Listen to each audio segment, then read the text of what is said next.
මේ පුට් එකට කියන්නේ P950 කියලා. හැබැයි මේකේ විශේෂත්වයක් තියෙනවා. මේකේ අර ඉස්සරහා කොටස ඝනකම කොටස අපිට මේ ඇණයෙන් ගලවලා අහකට ගන්න පුළුවන්. ඒ වගේම ඔයා මේ පුට් එක මිලදී ගන්නකොට ඔයාට ඉදිරිපස කොටස් දෙකක් හම්බ වෙනවා. ඔයාට මේ ඇණේ බුරුල් කරලා ඔයා කැමති කොටසක් හයි කරන්න පුළුවන්. මේ පුට් එකට මේ හම්බෙන මේ ඉදිරිපස කොටස් දෙකෙන් එකක් උසින් වැඩි එකක් උසින් අඩුයි. දැන් මේකේ උස වැඩි කොටස හයි කරගත්තොත් රැලි වෙන ප්‍රමාණය වැඩි වෙනවා. උස අඩු කොටස හයි කරොත් රැලි වෙන ප්‍රමාණය අඩු වෙනවා.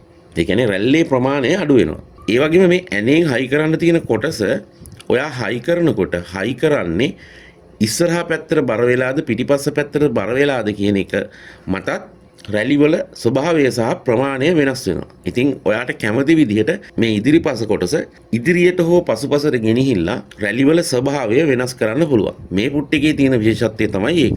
මේ කොටස් දෙක හයි කරලා ප්‍රමාණ දෙකකින් රැලි කරගන්න පුළුවන්. ඊට අමතරව ඒ කොටස හයි කරනකොට ඔයා හයි කරන්නේ පුට් එකේ ඉදිරිපසට බර වෙලාද පිටිපස්සට බර කරලාද කියලා කියන එක මත රැලිවල ස්වභාවය වෙනස් වෙනවා.